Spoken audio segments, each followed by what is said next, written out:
আসসালামু আলাইকুম। আজকে আমরা আলোচনা করছি সূরা ফাতিহার মানে একটা খুবই গুরুত্বপূর্ণ আয়াত নিয়ে। পঞ্চম আয়াত। ওয়ালাইকুম আসসালাম। হ্যাঁ, আয়াতটা হলো ইয়াকা নাবুদু ওয়া ইয়াকা নাস্তাঈন। ঠিক। এর বাংলা অর্থটা হচ্ছে আমরা শুধু তোমারই ইবাদত করি এবং শুধুমাত্র তোমারই সাহায্য চাই। আর ইংরেজিতেও আমরা বলি we worship only you O Allah and seek help only from you. আজকে আমরা এর মূল ইসলামিক অর্থটা তো দেখবই, সাথে একটু অন্যরকমভাবেও বোঝার চেষ্টা করব। কিছু আধুনিক ভাবনা, বিজ্ঞানের দিক থেকেও। হ্যাঁ, আমাদের উৎসটা হচ্ছে সূরা ফাতিহা, ইবাদত ও সাহায্যের বৈজ্ঞানিক অর্থ। এর কিছু ভাবনা। উদ্দেশ্য একটাই, এ ছোট্ট আয়াতের যে গভীর কিন্তু সরল অর্থটা আছে সেটা সহজে তুলে ধরা। চলুন শুরু করা যাক। আচ্ছা। তো আয়াতের প্রথম অংশটা, শুধু তোমারই ইবাদত করি, এই কথাটার মানে কি দাঁড়ায়? হুম। সহজ কথায় যদি বলি, আল্লাহকে জীবনের মূল ফোকাস বানানো, একদম কেন্দ্রে রাখা। মানে প্রায়োরিটি সেট করা আর কি। হ্যাঁ, ঠিক তাই। জীবনের চালিকা শক্তি হিসেবে টাকা, নাম ডাক বা ধরুন অহংকার কিংবা লোকে কি বলবে এইসবের বদলে না, শুধু তাকে বেছে নেওয়া। আচ্ছা। বিষয়টা অনেকটা ধরুন আমাদের মোবাইল ফোনের মতো।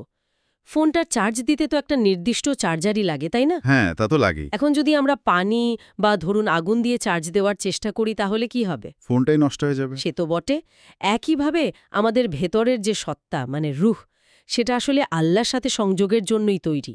এখন অন্য কিছুকে যদি সেই জায়গায় বসাই, হোক সেটা ক্ষমতা বা সোশ্যাল মিডিয়ার লাইক বা অন্য কিছু, তাহলে আমরা কিন্তু আত্মিকভাবে ক্ষতিগ্রস্ত হই। খুব সুন্দর উদাহরণ। আর এর সাথেই তো যুক্ত আয়াতের দ্বিতীয় অংশটা, শুধুমাত্র তোমারই সাহায্য চাই। হ্যাঁ, এটার মানে কিন্তু এমন না যে আমরা হাত পা গুটিয়ে বসে থাকব। নিষ্ক্রিয় হয়ে যাওয়া নয়। না, না, একদমই না। আমরা অবশ্যই চেষ্টা করি, কাজ করি, পড়াশোনা করি, অসুস্থ হলে ডাক্তারের কাছে যাই, ওষুধ খাই, সবই করি। কিন্তু মনের গভীরে, একদম ভেতরে, এই বিশ্বাসটা রাখি যে চূড়ান্ত সাফল্য বা সাহায্যটা সেটা কেবল আল্লাহর কাছ থেকেই আসে। হুম। যেমন ধরুন একজন কৃষক, তিনি কি করেন? বীজ বোনেন, সার দেন, জমিতে সেচ দেন, নিজের যা করার সবটুকু করেন। হ্যাঁ, নিজের চেষ্টার কোনো কমতি রাখেন না। কিন্তু তিনি কি আকাশ থেকে বৃষ্টি নামাতে পারেন? বা ধরুন আবহাওয়া নিয়ন্ত্রণ করতে পারেন? না, তা তো পারেন না। সেটার জন্য তাকে কার ওপর নির্ভর করতে হয়? প্রকৃতির যিনি নিয়ন্ত্রক, আল্লাহর উপরে। আমাদের জীবনটা অনেকটা সেরকম। আমরা আমাদের সেরাটা চেষ্টা করি, কিন্তু ফলাফলের জন্য সবসময় সে পরম শক্তির সাহায্যের ওপর নির্ভর করি। আচ্ছা, এই যে নির্ভরশীলতার কথা বললেন, এটা কিন্তু খুব ইন্টারেস্টিং। হ্যাঁ, দেখুন, প্রকৃতিতে বা এই মহাবিশ্বে সবকিছুই কিন্তু টিকে থাকার জন্য অন্য কিছুর ওপর নির্ভরশীল, তাই না? হ্যাঁ, একটা একটার সাথে জুড়ে আছে। ইন্টারকানেক্টেড জাল। ঠিক, একটা ফুড চেইন বা ইকোসিস্টেম। বিজ্ঞান হয়তো এই শৃঙ্খলের উৎস খুঁজতে গিয়ে বিগ ব্যাং বা অন্য কোনো তত্ত্বের কথা বলে, কিন্তু দেখুন এই আয়াতের শিক্ষাটা আরও গভীরে যায়। কি হবে? এই যে সবকিছুই নির্ভরশীল, এর মানে যৌক্তিকভাবেই এমন একজন থাকতে হবে যিনি কারোর ওপর নির্ভরশীল নন, যিনি অমুখাপেক্ষী, স্বয়ংসম্পূর্ণ। আচ্ছা, বুঝতে পারছি। যিনি এই পুরো সিস্টেমের উৎস কিন্তু নিজে সিস্টেমের অংশ নন বা এর উপর নির্ভরশীল নন। এক্স্যাক্টলি। আর এই বিশ্বাসটাই তো তাওহীদ বা একত্ববাদের মূল কথা। আল্লাহ এক, অদ্বিতীয়, তিনি একমাত্র স্বয়ংসম্পূর্ণ। আর তাই উপাসনা বা ইবাদত এবং সাহায্য চাওয়ার যোগ্য একমাত্র তিনি। বিজ্ঞান যেভাবে প্রকৃতির নির্ভরশীলতা দেখায়, সেটা পরোক্ষভাবে এই তাওহীদের ধারণাকেই কিন্তু সমর্থন করে। বাহ, দারুণ একটা সংযোগ তো। আচ্ছা, এটা তো গেল বাইরের জগতের কথা, প্রকৃতির নির্ভরশীলতা।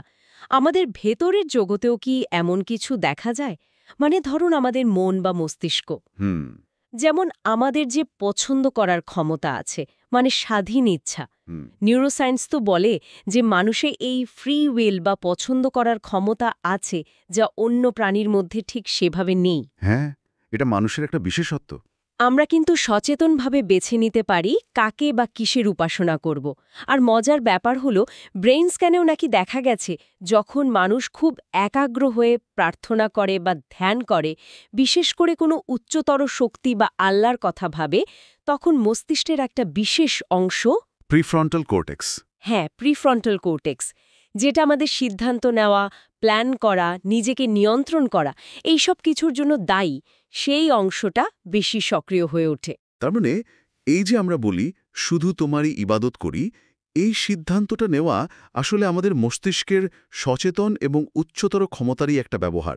আমরা জেনে বুঝে জীবনের জন্য সঠিক কেন্দ্রবিন্দুটা বেছে নিচ্ছি। ঠিক তাই, এটা শুধু একটা আধ্যাত্মিক ব্যাপারই না, এর একটা নিউরো সায়েন্টিফিক দিকও আছে। আচ্ছা, পুরো বিষয়টাকে যদি একটা সহজ বাস্তব জীবনের উদাহরণ দিয়ে সারসংক্ষেপ করি। হ্যাঁ, সেটা করলে বুঝতে আরও সুবিধা হবে। ধরুন জীবনটা একটা গাড়ি। এখন এই গাড়ির তো একটা গন্তব্য দরকার, তাই না? অবশ্যই। এবাদত বা আল্লাহর উপাসনা হলো সেই জিপিএস সিস্টেমের মতো। এটা আমাদের গন্তব্য ঠিক করে দেয় যে আমাদের লক্ষ্য আল্লাহর সন্তুষ্টি অর্জন। খুব ভালো উপমা। তাহলে সাহায্য চাওয়াটা কি? আর সাহায্য চাওয়া বা ইস্তিয়ানা হলো, ধরুন রাস্তায় চলতে গিয়ে গাড়ির চাকা পাংচার হয়ে গেল বা পথ হারিয়ে ফেললেন, তখন যেমন আমরা রোড সাইড অ্যাসিস্ট্যান্স বা কারো সাহায্য চাই, এখানে আমরা সরাসরি আল্লাহর কাছে সাহায্য চাই। মানে গাড়িটা চালাচ্ছি আমি, চেষ্টা করছি, কিন্তু সঠিক পথ নির্দেশনার জন্য, অপ্রত্যাশিত বিপদ থেকে উদ্ধারের জন্য আর সার্বিক সুরক্ষার জন্য আমরা সেই মূল চালক মানে আল্লাহর ওপরেই ভরসা রাখি। তাহলে সারমর্মটা এটাই দাঁড়ালো যে এই আয়াত আমাদের জীবনে একটা চমৎকার ভারসাম্য শেখায়। একদিকে নিজের সবটুকু দিয়ে চেষ্টা করা, কাজ করা, পড়াশোনা করা, এগিয়ে যাওয়া, আর অন্যদিকে সবসময় মনে রাখা যে আসল শক্তি, আসল নিয়ন্ত্রণটা আল্লাহর হাতে। ঠিক, তাই যখনই আমরা নামাজে পড়ি ইয়াকা নাবুদু ওয়া ইয়াকা নাস্তাইনু, আমরা আসলে নিজেদেরকে এটাই মনে করিয়ে দিয়ে আর ঘোষণা করি, হে আল্লাহ, আমি তোমাকেই আমার জীবনের কেন্দ্রবিন্দু হিসেবে বেছে নিলাম, আমি তোমার ওপরই ভরসা করি, আমার পথ চলায়, আমার সব চেষ্টায় তোমাকে প্রয়োজন। আর সবশেষে একটা প্রশ্ন বা ভাবনা রেখে যেতে চাই। বলুন। আমরা তো দেখলাম এই জগতের সবকিছুই আসলে একে অপরের উপর নির্ভরশীল। কেবল একজন সত্তাই আছেন যিনি কারুর ওপর নির্ভরশীল নন, যিনি সম্পূর্ণ স্বাধীন, অমুখাপেক্ষী। হ্যাঁ, আল্লাহ। এখন আজকের এই যে এত দ্রুত বদলে যাওয়া দুনিয়া, এত অনিশ্চয়তা চারিদিকে, এরকম একটা সময়ে সেই এক অমুখাপেক্ষী সত্তার ওপর সম্পূর্ণ নির্ভর করার যে ধারণাটা, সেটা কি আমাদের মানসিক শান্তি আর ভেতরের স্থিতিশীলতা খুঁজে পাওয়ার একটা গুরুত্বপূর্ণ উপায় হতে পারে? এই প্রশ্নটা হয়তো আমাদের সবারই একটু ভাবার জন্য রইল। খুবই প্রাসঙ্গিক একটা প্রশ্ন, নিশ্চয়ই ভাবার মতো। আপনাকে অনেক ধন্যবাদ আজকের এই আলোচনার জন্য। আপনাকেও ধন্যবাদ।